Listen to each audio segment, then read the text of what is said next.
Balasan baik yang Allah berikan kepada hambanya adalah balasan keabadian.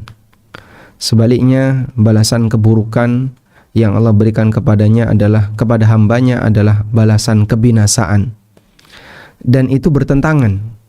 Yang satu keabadian, yang satu kebinasaan.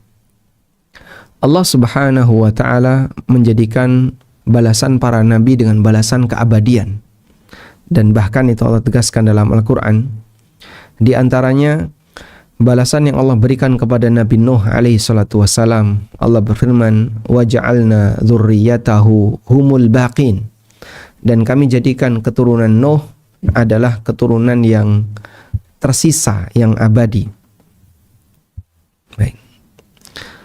Allah Subhanahu wa taala berfirman, kita coba jelaskan di sini. Bahwa di antara balasan yang diberikan oleh Allah Subhanahu wa taala kepada hambanya adalah balasan keabadian. Tentang Nabi Nuh alaihi salatu wassalam, balasan kebaikan di antaranya adalah keabadian. Kita mulai dari Nabi Nuh alaihi salatu wassalam. Allah Subhanahu wa taala berfirman tentang Nabi Nuh, "Waja'alna dzurriyyatahu humul baqin." Dan kami jadikan keturunan Nuh itulah keturunan yang bertahan. Sebagaimana yang Allah sebutkan di surat As-Saffat ayat 77.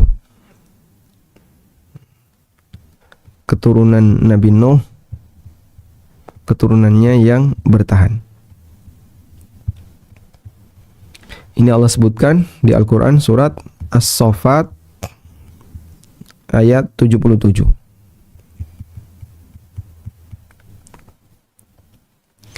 Ceritanya begini. Semua manusia dibinasakan oleh Allah di zaman Nabi Nuh alaihissalam dengan adanya banjir.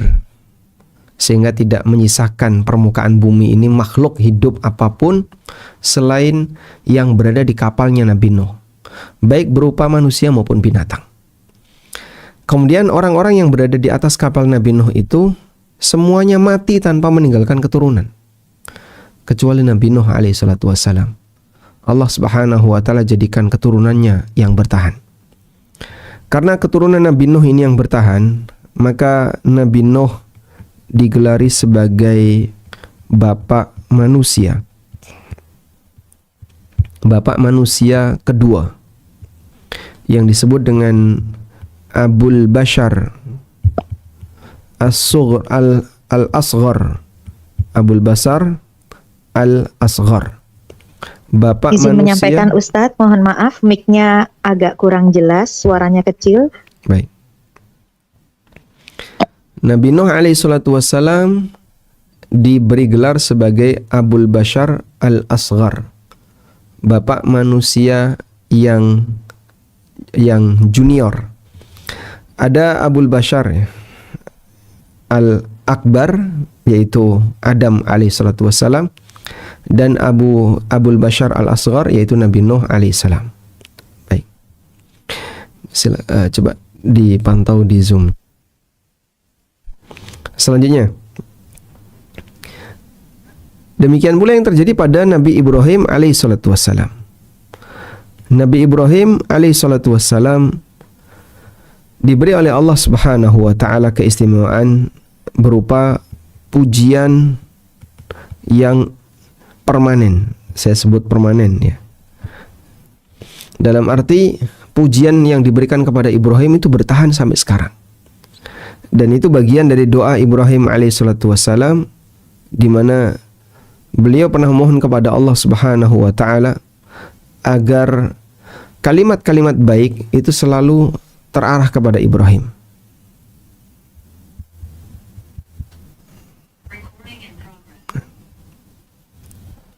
Sebagaimana yang disebutkan di surat Asy-Syu'ara ayat 84. Waj'al li lisana sidqin fil akhirin. Dan jadikan untukku lisana sidqin. Lisan yang jujur. Maksudnya adalah kalimat pujian yang jujur fil akhirin, untuk generasi setelahku. Dan Allah Subhanahu wa taala jadikan Ibrahim alaihissalatu wassalam sebagai manusia yang dipuji oleh siapapun, baik oleh kaum muslimin, oleh orang-orang Yahudi, Nasrani, termasuk orang-orang musyrikin. Mereka semuanya mengaku sebagai penganutnya Ibrahim alaihissalatu wassalam. Selanjutnya, Ibrahim alaihissalatu wassalam juga Allah jadikan keturunannya sebagai nabi, baik keturunan di kalangan Bani Israel maupun di kalangan selain Bani Israel. Sehingga Ibrahim alaihissalatu wassalam bergelar Abul Anbiya. Ibrahim bergelar Abul Anbiya, bapak para nabi. Semua nabi di kalangan Bani Israel adalah keturunan Ibrahim alaihissalatu wassalam. Ini sebagaimana disebutkan di Quran surat Asy-Syu'ara ayat yang ke-84. Allah Subhanahu wa taala jadikan keistimewaan bagi Ibrahim alaihissalatu wassalam, pujiannya permanen, dan keturunannya dijadikan oleh Allah Subhanahu wa taala sebagai nabi. Tayyib. Selanjutnya adalah nabi kita, Nabi Muhammad sallallahu alaihi wasallam. Nabi Muhammad sallallahu alaihi wasallam diberi keistimewaan oleh Allah Subhanahu wa taala, di mana amal beliau tidak pernah putus. Sebagaimana yang Allah Subhanahu wa taala tegaskan bahwa amal pahala beliau tidak putus. Allah Subhanahu wa taala berfirman, "Wa inna laka la ajran ghaira mamnun." Sesungguhnya engkau Muhammad memiliki pahala yang ghairu mamnun, yang tidak pernah putus. Allah kasih jaminan kepada Nabi sallallahu alaihi wasallam bahwa pahala beliau tidak akan pernah putus, sebagaimana yang Allah tegaskan di surat Al-Qalam ayat yang ketiga. Wa inna laka la ajran ghaira mamnun. Engkau memiliki pahala yang tidak pernah putus. Ini ada di surat Al-Qalam ayat yang ketiga.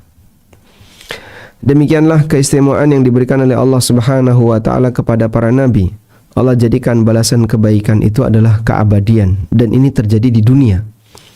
Nabi Nuh alaihissalatu wassalam, Allah pertahankan keturunannya sehingga beliau dijadikan sebagai manusia yang merupakan bapak bagi mereka semua, bapak manusia yang kedua. Nabi Ibrahim alaihissalatu wassalam, Allah jadikan keturunannya sebagai para nabi, dan pujian baik Allah arahkan kepada beliau sehingga semua orang mengklaim sebagai penganutnya Ibrahim, sehingga beliau dijuluki sebagai Abul Anbiya.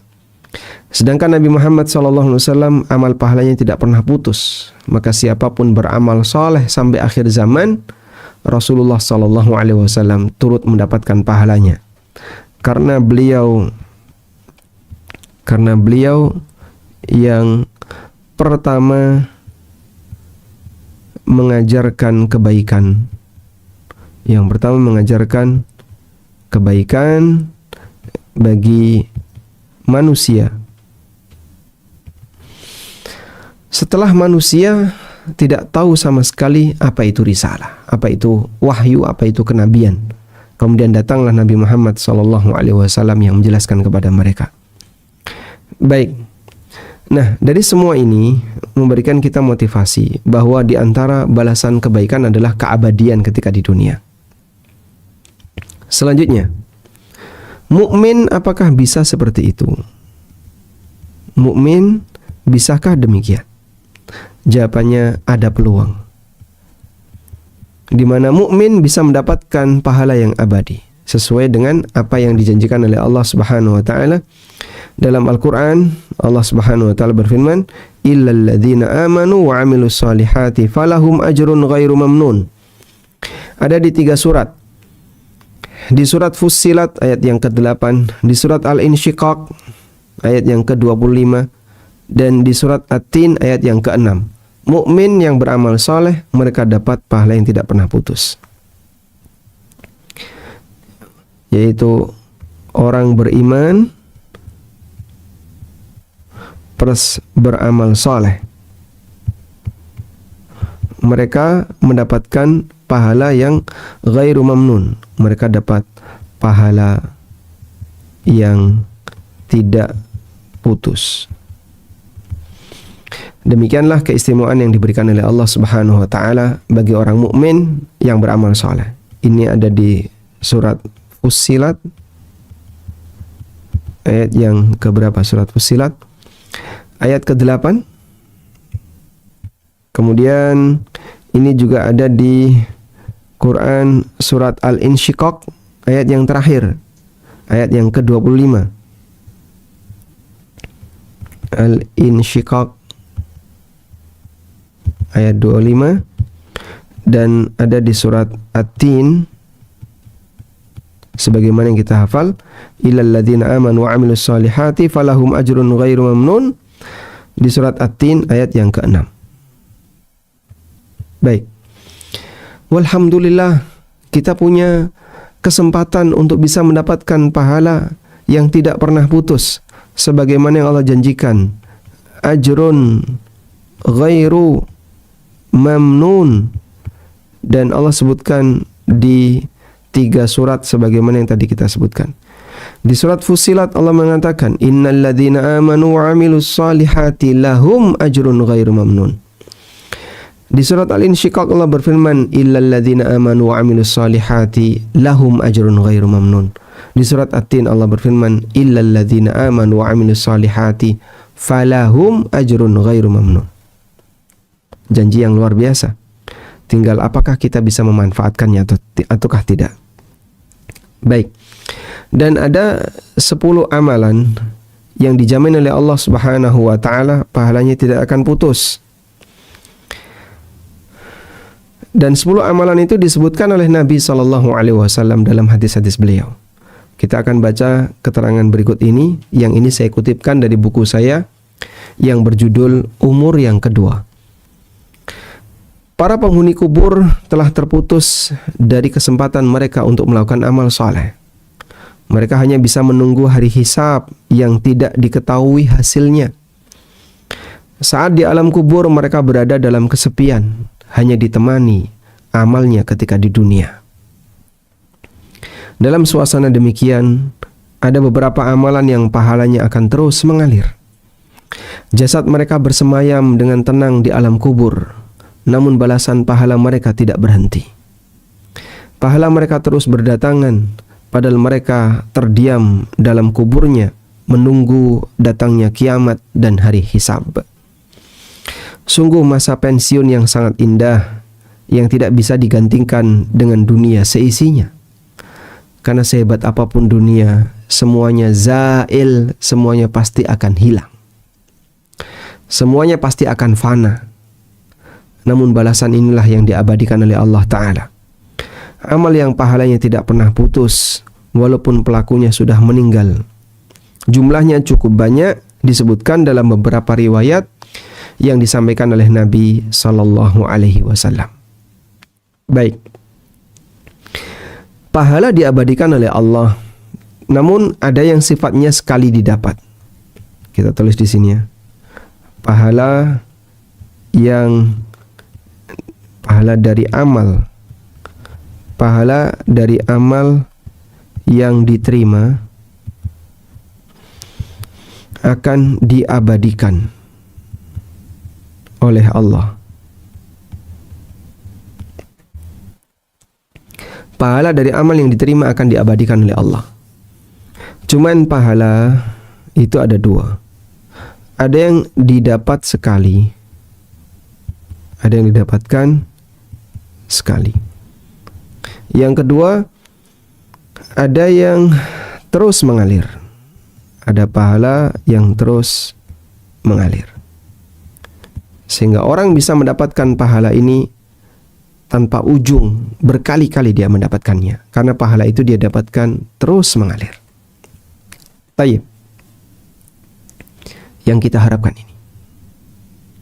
Walaupun ketika seseorang itu beramal dan amalnya diterima oleh Allah, dia punya kesempatan untuk mendapatkan ini.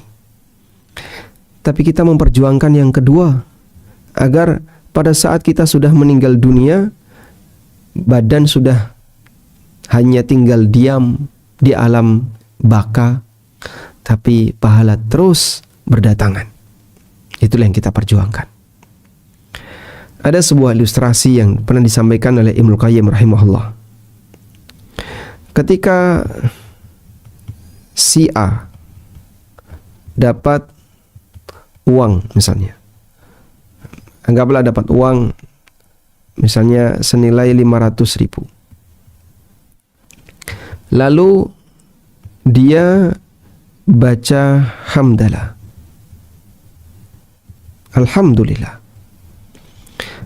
Sebenarnya di situ ada berapa nikmat? Ada berapa nikmat? Kalau Anda membaca di sini ada berapa nikmat yang kelihatan dari ilustrasi ini? Kita dapat 2, Pak. Baik. Nikmat 1, nikmat berupa harta, uang 500. Nikmat yang kedua adalah nikmat hidayah untuk baca hamdalah. Baik. Ini habis. Yang ini abadi. Maka jika kita ditanya, saat kita mendapatkan nikmat berupa uang 500.000, lalu kita membaca alhamdulillah, sebenarnya dari 2 nikmat itu mana yang lebih baik? Mukmin akan mengatakan nikmat alhamdulillah lebih baik. Kenapa? Karena nikmat alhamdulillah itu abadi. Ketika seorang mengucapkan alhamdulillah sebagai wujud rasa syukur dia kepada Allah, maka dia akan mendapatkan keabadian pahala yang dijaga oleh Allah. Sementara duit 500.000 habis dalam waktu berapa lama, Pak? Tergantung daerah. Kalau di Jogja mungkin cukup untuk 10 hari, di Jakarta barangkali cukup untuk sehari, di Bogor mungkin hanya setengah hari. Tergantung daerah. Tapi demikianlah perbandingan nikmat yang diberikan oleh Allah Ta'ala kepada hambanya. Allah abadikan pahala yang didapatkan oleh hamba. Ketika amal itu diterima, pahalanya diabadikan oleh Allah. Namun yang kita maksud di sini adalah bagaimana agar seorang hamba bisa mendapatkan pahala yang terus mengalir tanpa ujung. Sekarang kita akan lihat amalan-amalan itu. Yang pertama, hadis dari Abu Hurairah radhiyallahu anhu, Nabi SAW bersabda, "Idza matal insan inqata'a amaluhu illa min thalatha."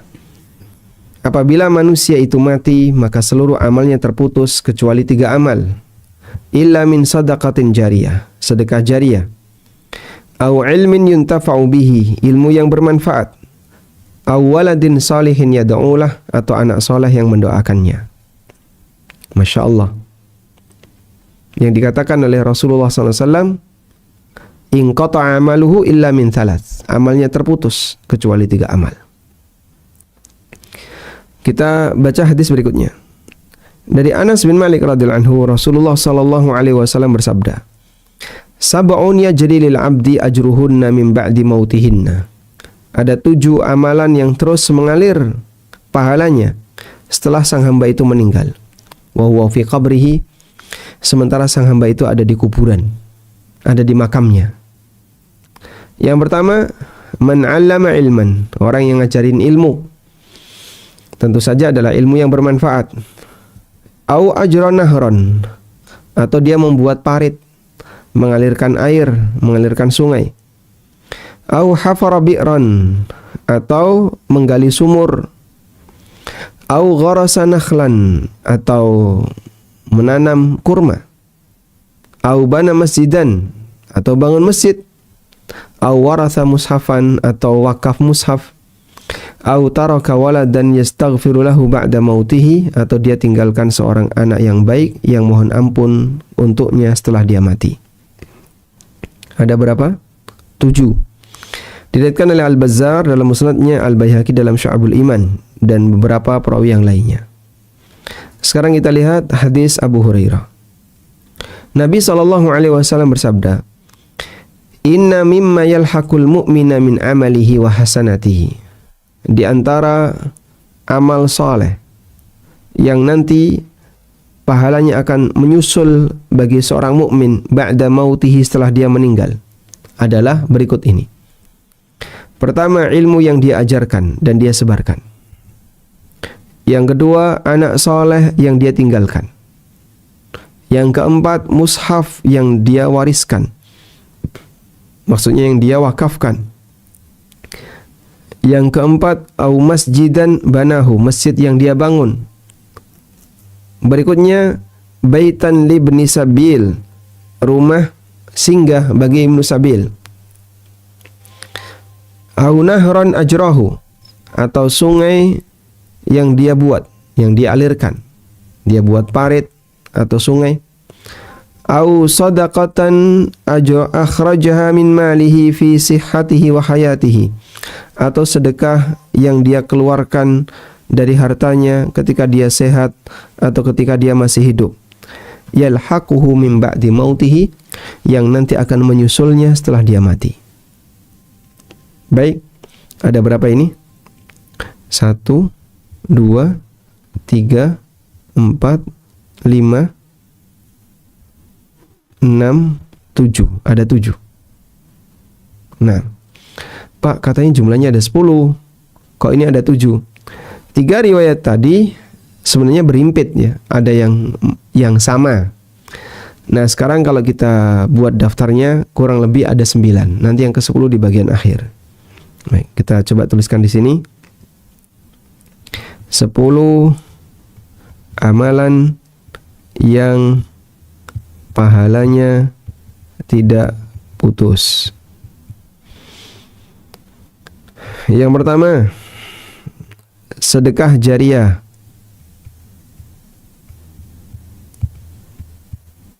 Yang kedua, ilmu yang bermanfaat.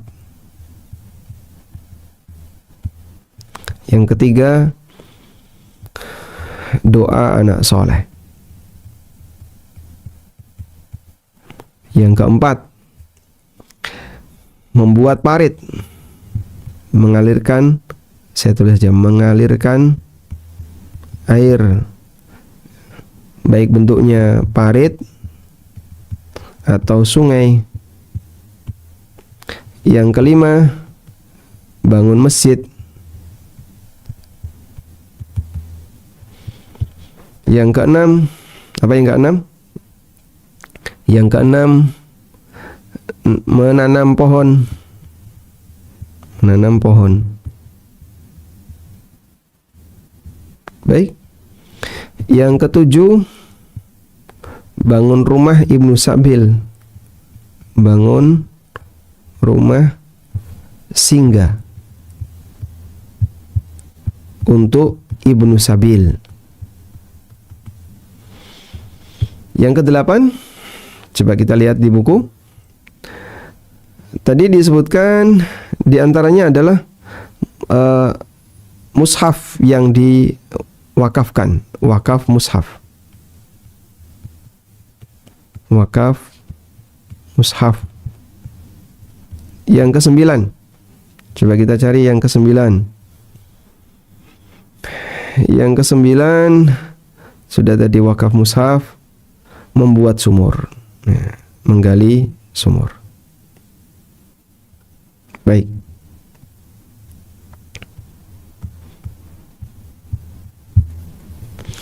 Inilah 9 amalan yang pahalanya tidak pernah putus. Pak, 10. Yang ke-10 apa? Yang ke-10 nanti ya, kita akan bahas nanti. Karena 10 ini beda dengan yang 9 pertama ini. Baik, sekarang kita lihat amalan-amalan itu lebih dekat. Dari mulai sesuai urutan yang kita sebutkan di buku, kita lihat yang pertama adalah mengajarkan ilmu yang bermanfaat. Ilmu yang bermanfaat, Masya Allah. Manusia itu beda kualitasnya karena beda ilmu. Ini lebih ngerti daripada ini, lebih pintar daripada ini. Ini tahu, ini nggak tahu. Makanya Allah tegaskan, hal yastawil ladzina ya'lamuna wal ladzina la ya'lamun. Apakah sama antara orang berilmu dan orang yang tidak berilmu? Tentu saja nggak sama. Allah membedakan antara orang berilmu dengan orang yang tidak berilmu. sebagaimana Allah membedakan antara penduduk surga dan penduduk neraka. La yastawi ashabun nari wa ashabul jannah.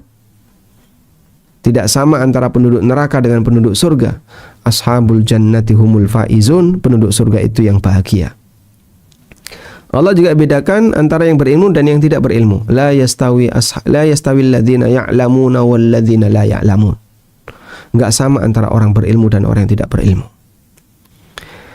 Yang dimaksud ilmu di sini adalah ilmu yang bermanfaat, yang mengantarkan orang untuk mengenal agama dan siapa Tuhannya. Ilmu yang menjadi petunjuk bagi manusia untuk berjalan di atas jalan yang lurus. Yang dengan ilmu ini seorang hamba akan bisa mengarungi bahtera kehidupan dengan baik. Ilmu yang mengajarkan mana yang hak dan mana yang batil, mana yang halal dan mana yang haram. Itulah ilmu yang bermanfaat. Dengan melihat nilai penting dari ilmu, kita bisa melihat betapa mulianya kedudukan seorang ulama yang memberi nasihat bagi umat. Para da'i yang ikhlas memberikan pencerahan bagi umat. Sampai Imam Ahmad rahimahullah pernah memuji peran ulama di masyarakat dalam sebuah muqaddimah yang beliau tulis ketika beliau membantah sekte Jahmiyah. Beliau punya buku judulnya Ar-Radd 'alal Jahmiyah, bantahan untuk sekte Jahmiyah. Imam Ahmad pernah mengatakan, Alhamdulillahilladzi ja'ala fi kulli zamanin fatratan minar rusuli baqaya min ahli ilmi. Segala puji bagi Allah yang telah menjadikan di setiap zaman kosongnya Rasul, baqaya min ahli ilmi, ada beberapa ulama yang tinggal di situ, yang tinggal di zaman itu. Bagaimana amaliyah para ulama ini? Peran mereka adalah yad'una man dhalla ilal huda. Mereka mengajak orang yang tersesat menuju petunjuk. Wa yasbiruna minhum 'alal adza. Tapi mereka bersabar terhadap gangguan. Mereka bersabar terhadap gangguan minhum, dari mereka, dari masyarakat. Yuhyauna bi kitabillahil mauta. Mereka menghidupkan orang mati dengan kitabullah. Maksudnya mati hatinya. Sehingga yang sebelumnya nggak kenal tentang Islam, nggak punya perhatian terhadap agama, tiba-tiba dia punya semangat dan perhatian terhadap agama. Setelah dia diperkenalkan oleh orang lain tentang apa itu Islam. Wa yubassiruna binurillahi ahlal ama. Dan mereka membuat melek orang-orang yang buta binurillah, dengan cahaya Allah. Fakam min qatilin li iblisa qad ahyauhu. Betapa banyak korban iblis yang telah mereka hidupkan. Betapa banyak korban-korban yang telah dibunuh oleh iblis dihidupkan kembali oleh para ulama. Yang tenggelam dengan maksiat disadarkan oleh para ulama. Yang mereka tenggelam dalam penyimpangan jadi korban iblis disadarkan oleh para ulama. Wa kam min dhalin taihin qad hadauhu. Dan betapa banyak orang yang tersesat diberi petunjuk oleh para ulama. Fama ahsana atharahum 'alan nas. Betapa indahnya pengaruh ulama di tengah masyarakat. Wa akbaha atharan nasi 'alaihim. Sementara betapa buruknya balasan yang disampaikan oleh masyarakat kepada ulama. Sehingga para ulama, Masya Allah, ketika mereka hidup di dunia, mereka banyak berjasa bagi umat, tapi disepelekan oleh masyarakat. Tidak diberi penghargaan yang selayaknya. Padahal mereka punya jasa menyadarkan orang mana yang benar, mana yang salah.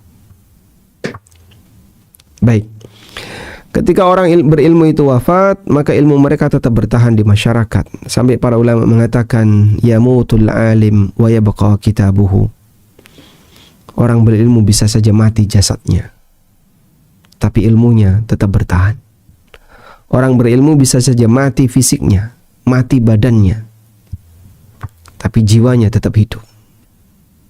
Kitabnya tersebar di mana-mana, karyanya diakui oleh masyarakat dan dipakai oleh masyarakat, sehingga orang yang berilmu mereka punya panduan yang indah dan menyebarkan keindahan bagi masyarakat. Nah, selanjutnya apakah ini juga berlaku untuk ilmu dunia? Misalnya orang ngajari orang lain untuk sebuah pekerjaan tertentu, hingga dengan itu maka orang yang diajari, yang sudah mendapatkan pekerjaan tadi, dia punya sumber mata pencaharian karena dia diajari oleh orang lain. Nah, apakah yang ngajari ini turut dapat pahalanya? Imam Ibnu Utsaimin menyampaikan demikian. Zahirnya bahwasanya hadis ini mencakup umum, yaitu seluruh ilmu yang bermanfaat insya Allah akan menghasilkan pahala yang terus mengalir. Ya. Namun yang paling utama adalah ilmu syar'i.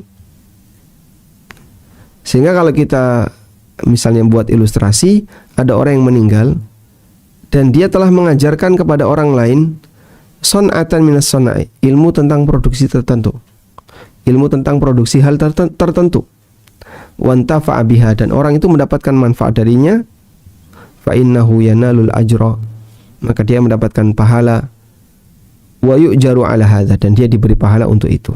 Walhamdulillah. Jadi ilmu yang bermanfaat itu tidak terbatas hanya pada ilmu syar'i saja, termasuk juga ilmu dunia yang menguntungkan bagi seseorang ketika mengetahui, yang dengan itu maka seseorang ini mendapatkan pahala, yang ngajari itu mendapatkan pahala yang terus mengalir sepanjang ilmunya dimanfaatkan. Baik, yang kedua, mengalirkan sungai yang mati. Nah, kalau sekarang mungkin ini konteksnya zaman sekarang pipanisasi. Nah, kalau bikin sungai kan mungkin cukup rumit ya. Maka yang lebih tepat kalau zaman sekarang seperti pipanisasi atau membuat selokan atau yang lainnya. Berikutnya membuat sumur. Membuat sumur sehingga orang lain bisa mendapatkan air minum, termasuk amal yang pahalanya terus mengalir. Karena memberi minum orang lain termasuk amal yang mulia. Dalam hadis dari Abu Hurairah radhiyallahu anhu, Nabi SAW pernah bersabda, ada orang yang kehausan, lalu dia ketemu sumur, kemudian dia masuk ke dalam sumur itu, kemudian dia minum. Setelah dia minum, dia keluar. Tiba-tiba sampai di luar, fa idza kalbun yalhas, ada anjing yang menjulurkan lidahnya, ya'kulu tsara, makan tanah. Ada anjing yang menjilati tanah karena kehausan. Kemudian orang yang sudah minum tadi berpikir, laqad balagha hadzal kalb minal atash, anjing ini telah mengalami kehausan, mithlul ladzi kana balagha minni, seperti yang tadi saya alami. Tapi dia nggak bisa nyemplung ke dalam sumur. Fanazalal bi'ra, akhirnya orang itu turun ke dalam sumur. Kemudian dia penuhi sepatunya dengan air, lalu dia serahkan kepada si anjing tadi. Allah berterima kasih kepada perbuatannya, faghafaralah, maka dia pun diampuni oleh Allah Subhanahu wa taala dosanya. Baik. Dan ini salah satu di antara keistimewaan hamba yang dia banyak beramal sosial ya, sehingga bisa menyebabkan dosanya diampuni oleh Allah taala. Selanjutnya, menanam pohon kurma. Nah, kenapa kurma? Tadi kita sebutkan di sini ya, menanam pohon. Kenapa kurma? Karena kurma itu ketika ditanam, pemiliknya belum tentu bisa menikmati hasil. Menanam kurma tapi tidak menikmati hasil. Gimana itu, Pak? Ya, karena yang bersangkutan sudah mati. Jadi, kenapa menanam pohon kurma? Dikiaskan dengan ini adalah pohon yang jangka waktunya panjang. Nah, kenapa kurma? Karena masalah jangka waktu yang panjang. Jangka waktu panjang. Karena jangka waktunya yang panjang, maka yang menanam tidak menikmati. Yang menanam tidak menikmati. Sehingga bisa jadi ada orang yang nanam pohon, tapi dia tidak menikmati hasil. Kenapa gak menikmati hasil, Pak? Terlalu jauh hasilnya. Nah, maka termasuk dalam hal ini adalah kelapa misalnya, atau durian. Intinya dia nanam pohon itu sementara dia sendiri tidak menikmatinya. Baik. Jangan remehkan nanam pohon ya. Coba kita lihat di sini. Jadi di antara menanam pohon itu manfaatnya adalah hadis ini. Ma min muslimin yaghrisu gharsan. Apabila ada seorang muslim yang menanam pohon, au yazra'u zar'an, fayakulu minhu tayrun, lalu hasilnya dimakan oleh burung atau oleh manusia atau oleh ternak, illa kana lahu bihi sadaqah, maka itu akan menjadi sedekah baginya. Masya Allah. Jadi kalau misalnya Anda menanam pohon mangga terus tiba-tiba besar berbuah, dimakan ini, biarkan aja. Itu akan menjadi sedekah. Dan ini pahala bagi yang nanam. Maka kalau Anda punya tanah-tanah sisa yang bisa ditanam, gunakan untuk menanam. Karena pahalanya yang demikian besar bagi orang yang menanam pohon.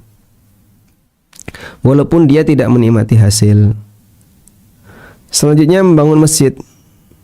Masjid merupakan tempat yang paling dicintai oleh Allah. Sebaliknya pasar adalah tempat yang dimurkai oleh Allah. Maka betah di masjid itu hal yang bagus. Apalagi yang membangun masjid. Nabi SAW memberikan janji, man bana masjidan, siapa yang bangun masjid lillahi, untuk Allah, ya betaghi bihi wajh Allah, dalam rangka mencari wajah Allah, banallahu lahu baitan fil jannah, maka Allah akan berikan untuknya rumah di surga. Masya Allah. Dan pahalanya terus mengalir. Sepanjang masjid itu dipakai, maka orang yang wakaf akan mendapatkan pahala dari wakaf masjid tersebut. Baik. Selanjutnya yang keenam, wakaf mushaf Al-Quran. Namun di sini perlu diperhatikan ya, bahwa wakaf mushaf itu hanya berlaku ketika Qur'annya dimanfaatkan. Maka kalau bisa pada saat Anda wakaf mushaf, jangan cuma setelah diterima ditumpuk, nggak pernah dibuka, sayang. Ya, sehingga bagi takmir yang merasa ini Quran ini nggak pernah dibuka, ya sudah, jangan beli Quran baru lagi. Kasihkan Quran itu kepada orang lain yang membutuhkannya misalnya. Karena wakaf Al-Quran termasuk di antara wakaf yang sangat ditekankan. Ya. Selanjutnya, maka kalau mau ngasih hadiah Al-Quran, kasihlah kepada sasaran yang tepat. Benar-benar diberikan kepada mereka yang rajin membaca Al-Quran atau mereka yang menghafalkan Al-Quran. Berikutnya anak soleh yang mendoakannya. Anak soleh yang mendoakan orang tuanya, maka dia mendapatkan pahala. Nah, di sini ada dua kondisi ya. Apakah ortu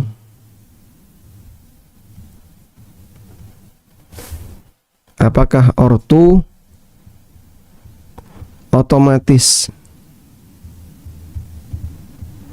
apakah orang tua otomatis dapat pahala dari amal anaknya? Apakah orang tua otomatis dapat pahala dari amal anaknya? Baik, coba. Ya, silakan nanti bisa dijawab ya, melalui kolom chat. Fadhol, waktu Anda 1 menit.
Apakah ortu otomatis dapat pahala dari amal anaknya? Otomatis atau tidak? Oh, maafan, otomatis. Jadi kalau misalnya anaknya sholat, apakah ortu juga dapat pahala sholat? Anaknya puasa, ortu otomatis dapat pahala puasa? Yang benar tergantung posisi orang tua. Yang pertama, jika ortu terlibat dalam pendidikan anaknya, maka amal anak nanti ortu dapat pahala. Jika ortu terlibat dalam pendidikan anaknya. Yang kedua, jika ortu tidak terlibat,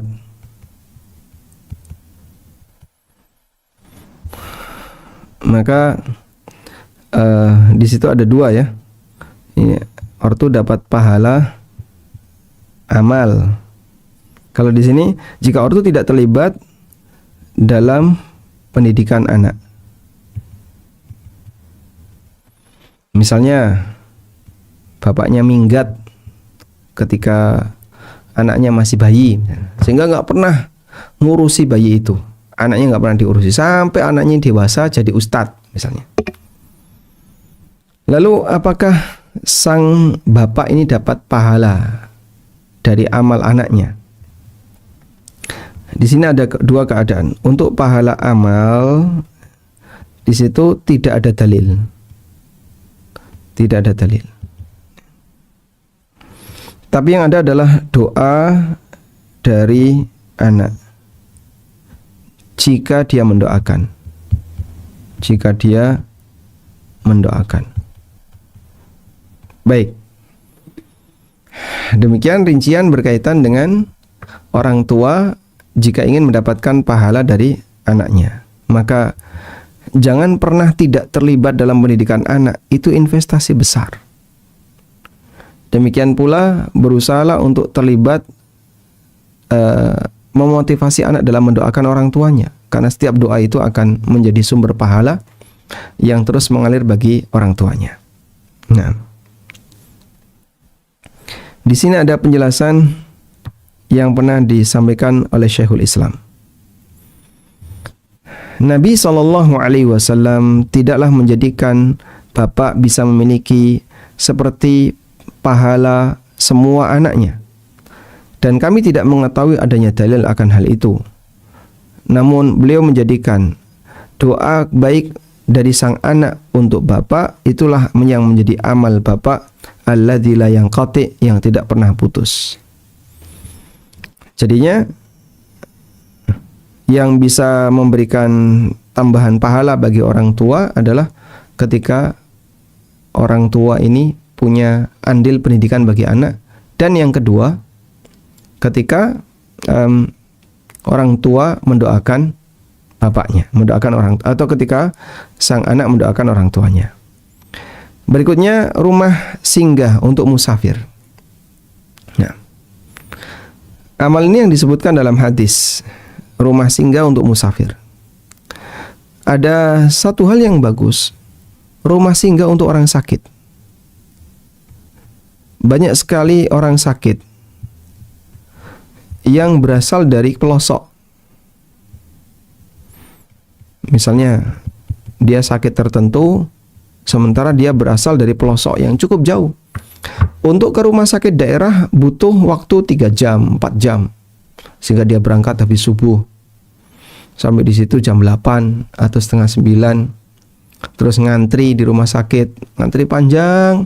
Ketemu dokter paling cuman setengah jam atau 15 menit. Setelah dapat antrian, ditangani 15 menit. Ya. Kemudian disampaikan, besok kontrol lagi ya, 3 hari lagi kontrol lagi. Datang seperti itu lagi. 2 hari lagi kontrol, pulang dulu, besoknya dia datang lagi. Jika ada yang seperti ini, sangat membantu. Rumah singgah untuk yang sakit. Kenapa dia nggak di hotel, Pak? Nah, gimana dia di hotel? Dia nggak kuat. Bahkan bayari saja pakai BPJS. Selanjutnya, sedekah jariyah. Para ulama menafsirkan sedekah jariyah adalah wakaf. Sedekah jariyah adalah wakaf. Karena fisiknya tetap, namun manfaatnya berkelanjutan. Sebagaimana keterangan Al-Khatib Asy-Syarbini, beliau mengatakan, as-sadaqatul jariyatu mahmulatun indal ulama'i 'alal waqfi. Sedekah jariyah dipahami sebagai wakaf menurut para ulama, sebagaimana keterangan Ar-Rafi'i. Karena wakaf itu bendanya bertahan, tidak hilang, tapi manfaatnya terus mengalir. Dan sahabat Jabir pernah bercerita, lam yakun ahadun min ashabin Nabi SAW. Tidak ada seorang pun di antara sahabat Nabi SAW dzu maqdiratin, yang punya kemampuan, illa waqafa, kecuali dia wakaf. Masya Allah. Sehingga hampir semua sahabat itu punya amal wakaf. Berikutnya, setelah kita menyelesaikan 9 poin tadi ya, 1 sampai 9. Mulai dari sedekah jariyah, ilmu yang bermanfaat, doa anak soleh, mengalirkan air, parit sungai atau pipanisasi,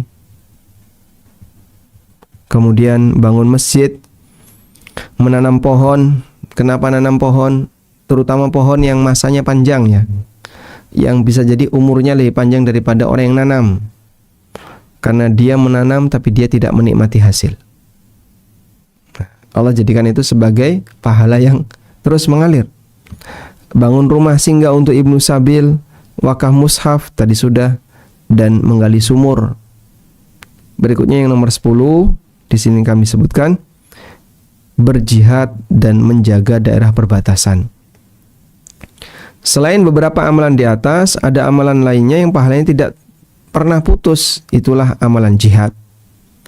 Salman Al-Farisi radhiyallahu anhu meriwayatkan bahwa Nabi SAW bersabda, ribatu yaumin wa lailah, ribat, berjaga di daerah perbatasan sehari semalam, khairun min siyami syahrin, lebih baik daripada puasa sebulan, wa qiyamihi, atau tahajud 1 bulan, wa in mata jara alaihi amaluh, jika dia mati maka pahala amalnya terus mengalir, alladzi kana ya'maluh, yang dia kerjakan, wa ujri alaihi rizquhu wa minal fattan,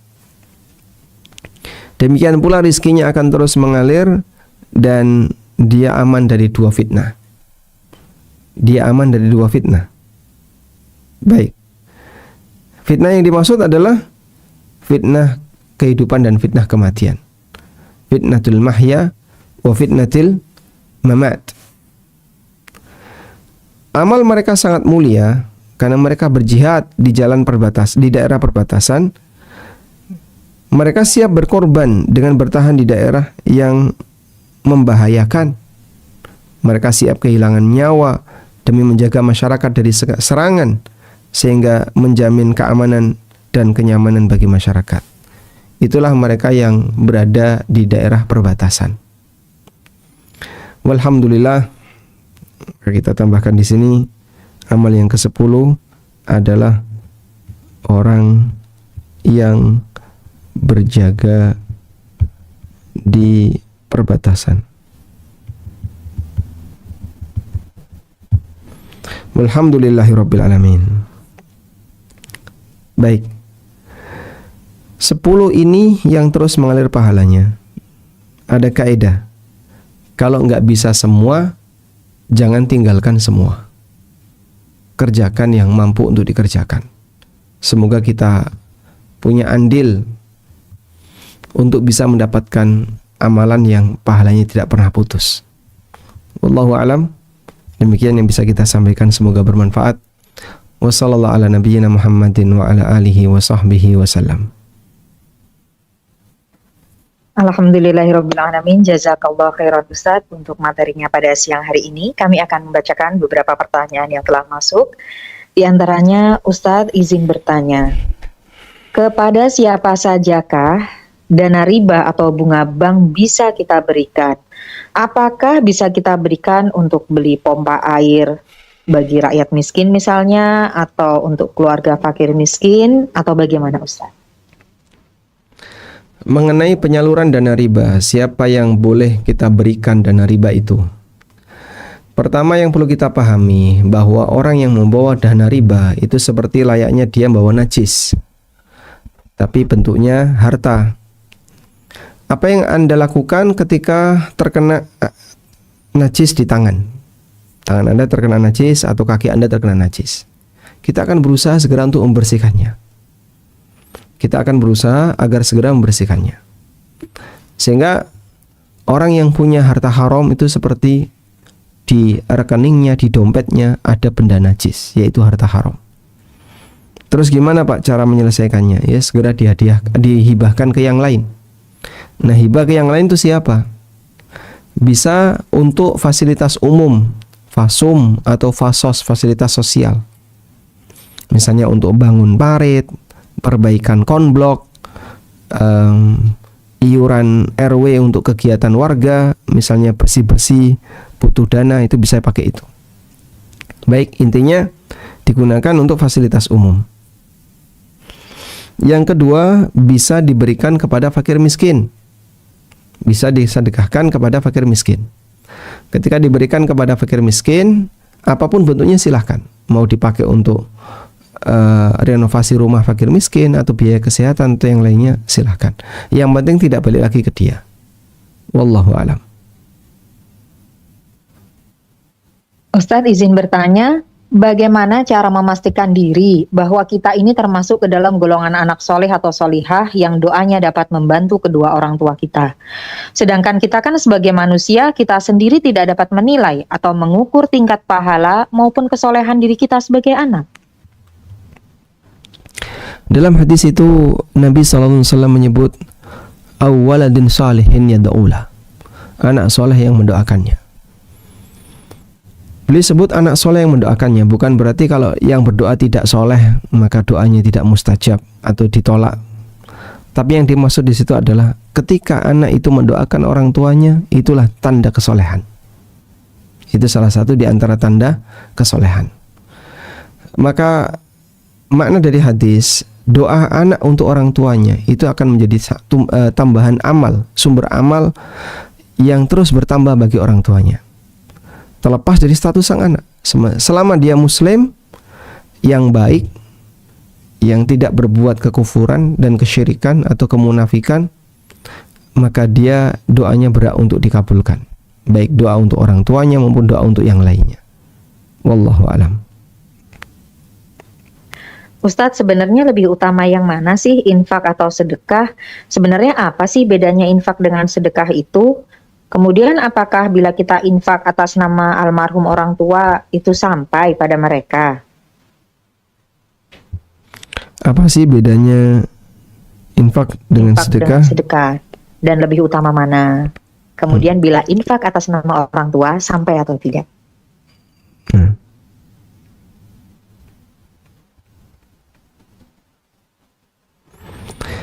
Infak itu lebih umum daripada sedekah.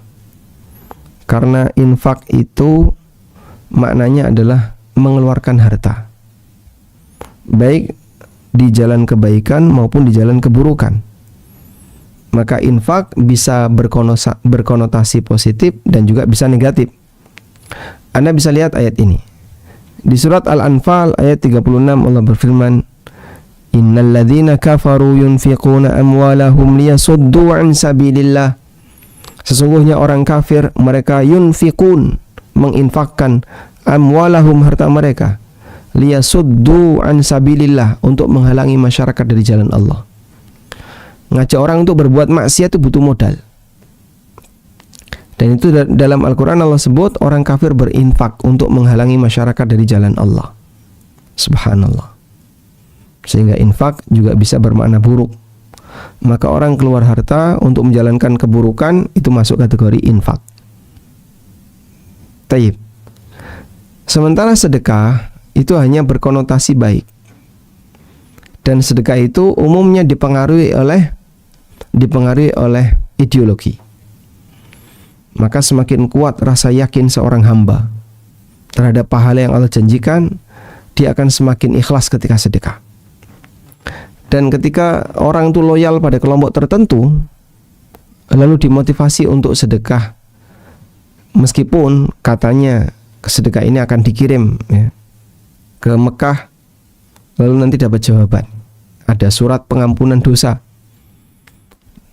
Orang diminta untuk ngisi form surat pengampunan dosa. Kamu dari ini dosa apa saja? 1, 2, 3. Ditulis. Setelah ditulis, nanti dikirim ke pusat. Kemudian pihak pusat akan menilai, dikasih balasan. Tobatmu diterima, tapi dengan syarat kamu harus nyumbang semen sekian sak. Ini seperti model Islam jamaah yang ada di tempat kita. Mereka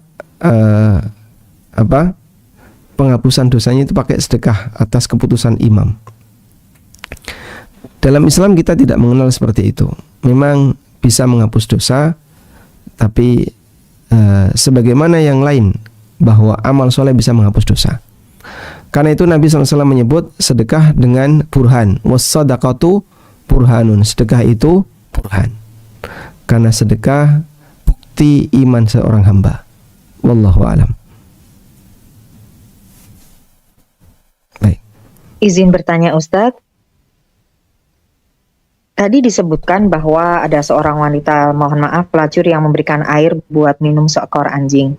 Apakah ada kisah yang menceritakan bahwa wanita tersebut bertaubat atas dosanya kemudian diampuni? Atau wanita ini hanya diampuni semata-mata karena memberikan air minum kepada seekor anjing tanpa pernah bertaubat? Baik, mengenai keterangan apakah dia bertobat atau tidak, saya tidak menemukan.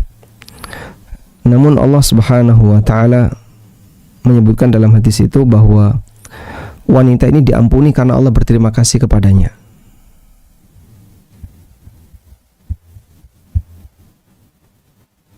Coba kita lihat hadisnya.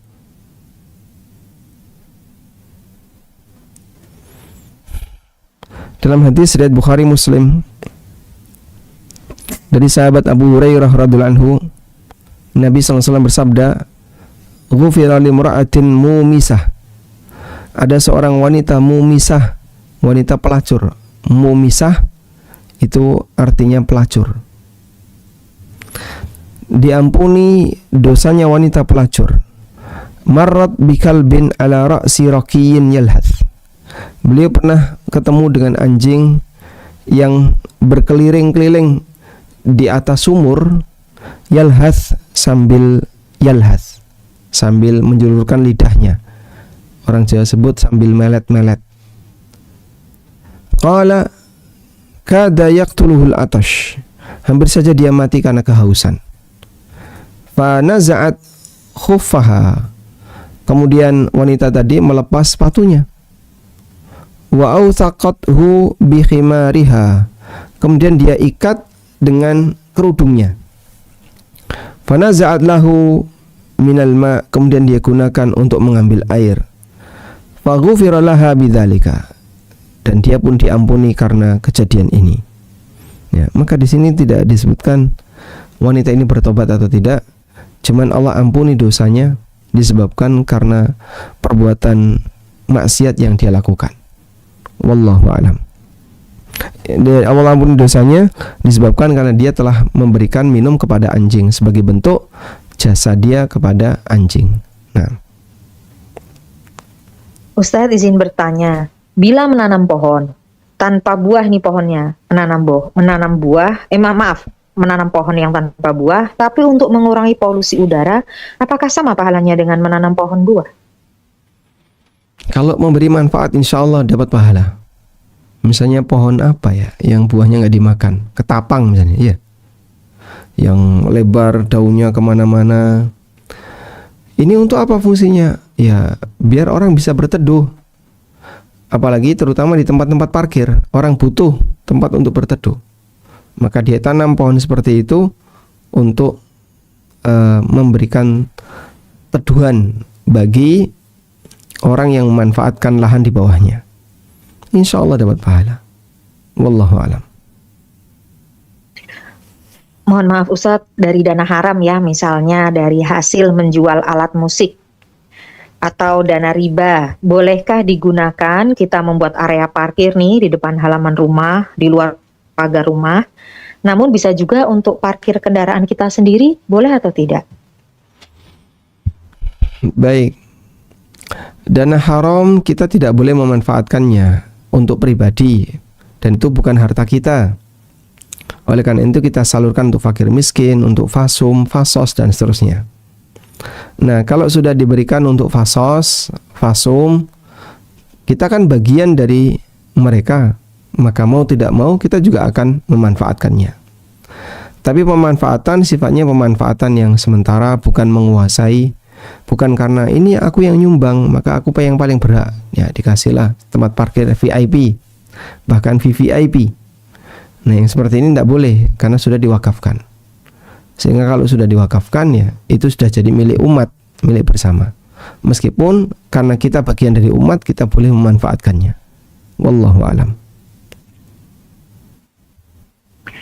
Ustadz, mau tanya, seseorang tuh belum meninggal, tapi itu terjerumus ke dalam dosa syirik berkali-kali, lalu taubat pula berkali-kali. Syirik taubat. Apakah amalan orang ini tidak akan diterima Allah dan diragukan keislamannya?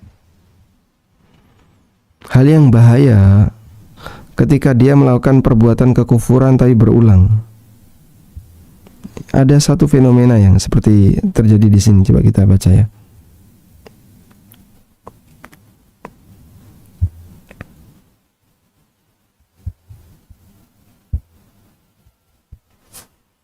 Ya. Di surat An-Nisa ayat 137 Allah Ta'ala berfirman, Innal ladhina amanu thumma kafaru thumma amanu thumma kafaru thumma isdadu kufra lam yakunillahu liyaghfira lahum wala liyahdiyahum sabila. Sesungguhnya orang-orang mukmin kemudian orang kafir. Sesungguhnya orang yang beriman kemudian mereka kafir, kemudian beriman lagi, kemudian kafir lagi. Sumasdadu kufron, lalu kafirnya makin bertambah. Ini berbuat syirik, tobat, syirik lagi, tobat lagi. Nah, ini harus dijagain ya. Nanti jangan-jangan sampai seperti ayat ini. Dia beriman, lalu kafir, kemudian beriman, lalu terus kafir lagi. Kemudian setelah itu bertambahlah kekafirannya. Lam yakunillahu liyaghfira lahum, maka Allah tidak akan mengampuni dosa mereka, wala liyahdiyahum sabila, dan Allah tidak akan memberikan petunjuk kepada mereka. Masya Allah, berbahaya. Nah, oleh karena itu kita tekankan ya, bagi siapapun yang dia telah menyatakan dirinya sebagai ahli tauhid, agar jaga tauhid itu baik-baik. Jangan sampai dinodai dengan aneka kesyirikan. Karena kalau kemudian sudah hilang tauhid itu, ya selamanya akan sulit untuk dicari. Wallahu a'lam. Ustadz, jika seseorang bernadar akan menyembelih sapi, apakah seseorang yang bernadar itu boleh ikut makan daging sapi tersebut?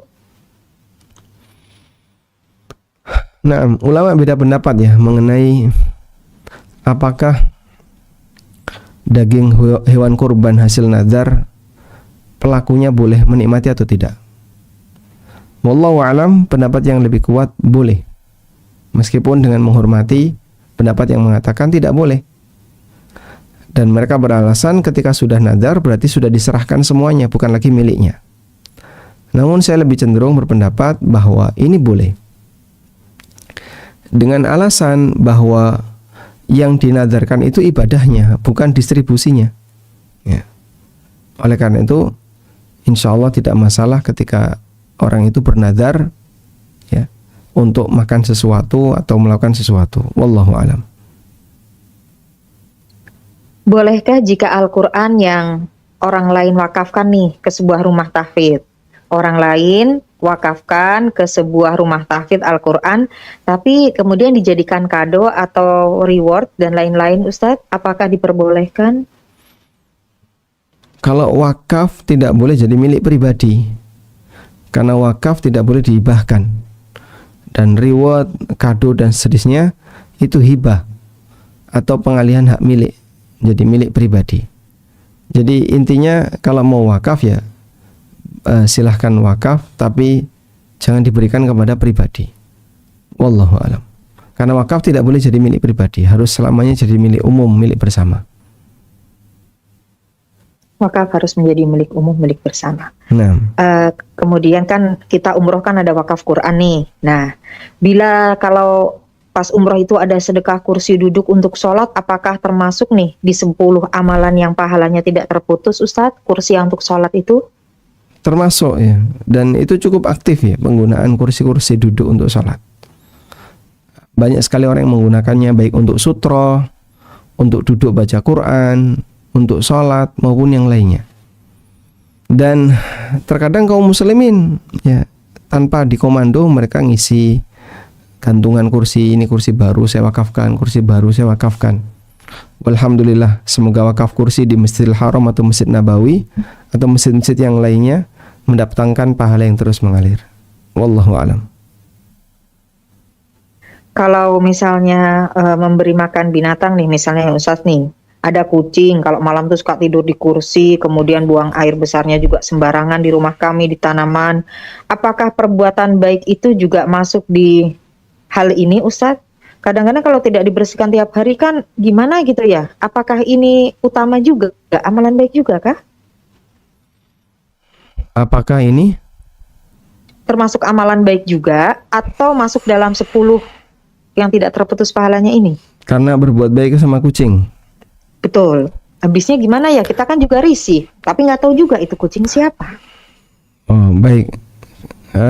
Yang mendapatkan pahala itu ngasih makan. Yang dapat pahala itu ngasih makan. Sementara misalnya membersihkan kotorannya dan seterusnya, itu dapat pahala karena berbuat baik kepada orang lain. Misalnya kucing berbuat atau buang kotoran di tempatnya A.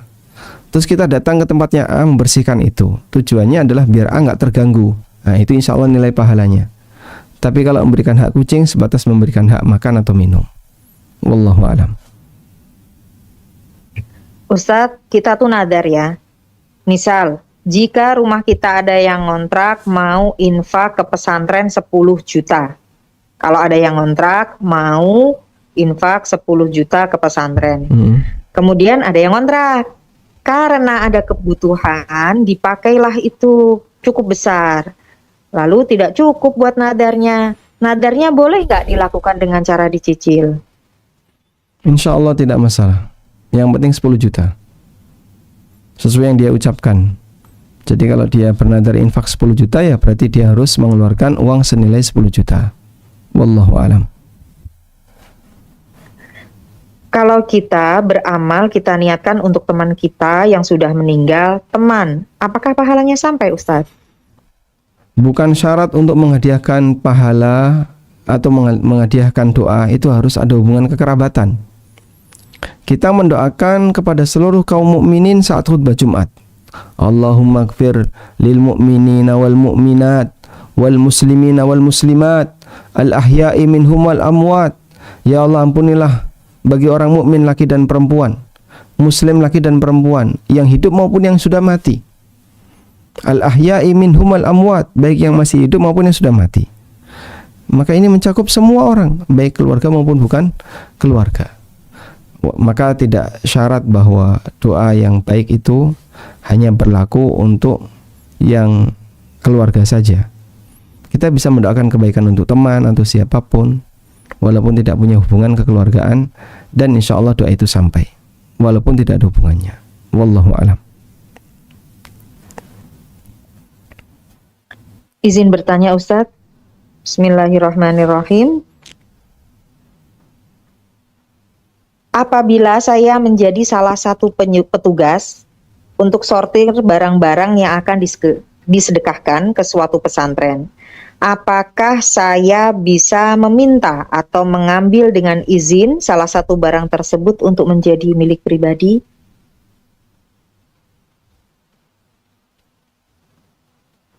Waalaikumsalam warahmatullahi wabarakatuh.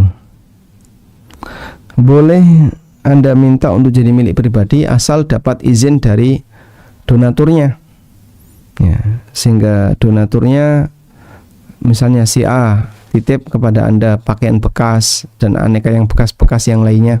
Terus dibongkar. Wah, ini kok ada pakaian bekas, ada apalagi misalnya ada jam bekas, ada magicom bekas, ada banyak yang bekas. Dan Anda tertarik untuk memilikinya, maka silahkan tanya kepada pemiliknya. Ini ada beberapa benda yang bagus yang bekas, boleh nggak saya memiliki? Kalau dia bilang silahkan, oh, alhamdulillah boleh. Nah, tapi kalau nggak boleh memiliki ya berarti harus disalurkan sesuai dengan peruntukannya. Wallahu alam. Ini masih ada waktu, ada pertanyaan selanjutnya. Kalau kita menjual sesuatu dan dari hasilnya 2,5% kita bayar zakat mal pada saat itu juga, terus kita simpan uangnya, apakah setelah tahun depan kita bayar lagi, Ustadz? Menjual sesuatu, sudah dikeluarkan zakatnya, barangnya disimpan, tahun depan masih zakat lagi kah? Waalaikumsalam warahmatullahi.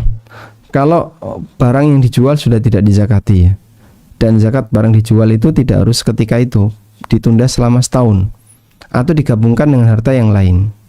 Jadi kalau dia punya tabungan atau harta yang lain, maka nanti bisa digabungkan dengan harta baru ya, yang keluar. Nah, jika memang dizakati saat beli atau saat jual langsung dizakati, insya Allah tidak masalah. Cuman nanti setelah haul berikutnya maka dicek saldo dan seterusnya, wajib zakat nggak wajib, terus keluarkan zakat lagi. Begitu. Artinya boleh mengeluarkan zakat saat menerima uang, tapi nanti di akhir juga dikoreksi lagi. Wallahu alam. Izin bertanya Ustadz, seseorang sudah memberikan satu properti ke komunitas, tapi waktu itu akadnya hibah, bukan wakaf. Properti diberikan ke komunitas, waktu itu akadnya hibah, bukan wakaf. Dan ditandatangani kedua belah pihak utusan, ya komunitas itu dan pemberi hibah. Karena tadi dikatakan hibah bisa dipindah tangankan ke pribadi, tapi wakaf kan tidak. Apakah baiknya akad hibah tadi yang sudah terlaksana dirubah ke akad wakaf ya Ustadz, agar kita bisa memperoleh 10 amalan tadi? Bisa difahami Ustadz? Kalimatnya hibah ya. Awalnya hibah dan sudah disepakati kedua belah pihak.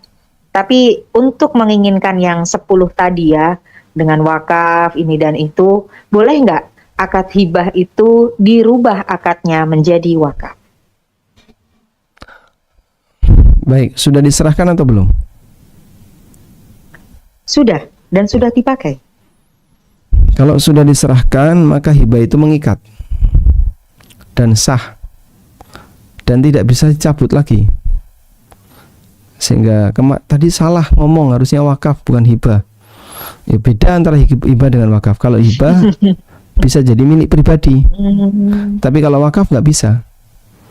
Nah, saat sudah diserahkan, ya sudah, itu jadi milik pribadi dia. Anda nggak bisa menarik kembali. Beda dengan wakaf. Oleh karena itu, ketika salah ngomong, jika belum diserahkan, insya Allah masih bisa dikoreksi. Tapi kalau sudah diserahkan, nggak bisa.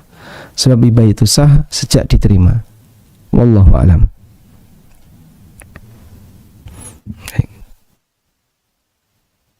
Jadi kita ulang kembali, properti itu dipakainya kan menjadi gedung dan sekarang jadi gedung sekolah. Ketika katanya hibah, berarti tidak bisa kembali menjadi wakaf, itu nggak bisa ya Ustadz? Ditarik kembali, diubah, kita pastikan nggak bisa ya Ustadz?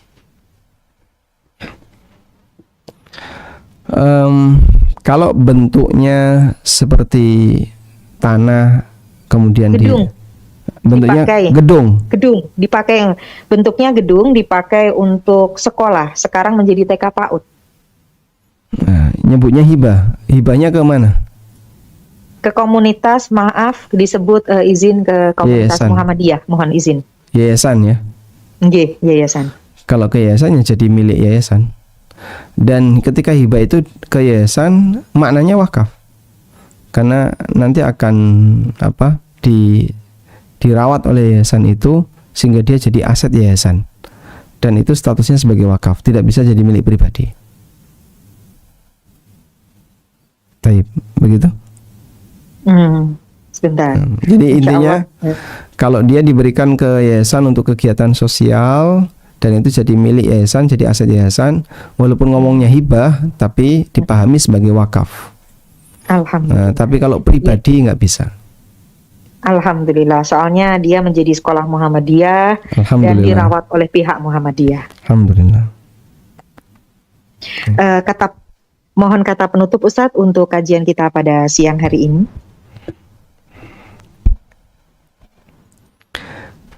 Baik. Kita mohon ampun kepada Allah Subhanahu wa taala atas kesalahan yang kita lakukan dalam setiap aktivitas yang kita kerjakan. Kita tahu bahwasanya dosa itulah yang menjadi penghalang kita untuk bisa mendapatkan hidayah dengan baik. Dan kita mohon kepada Allah, kalaupun dari 10 amal yang pahalanya terus mengalir kita nggak bisa semuanya, semoga Allah mudahkan untuk bisa menjalankan salah satu atau 2 atau 3 di antaranya. Kita berharap semoga Allah jadikan kita sebagai hamba yang punya banyak tabungan amal, termasuk di antaranya adalah amal yang terus mengalir pahalanya sesuai dengan kemampuan yang Allah berikan kepada kita. Demikian, wassallallahu ala nabiyyina Muhammadin wa ala alihi wa sahbihi wa sallam, wa akhiru da'wana alhamdulillahi rabbil alamin.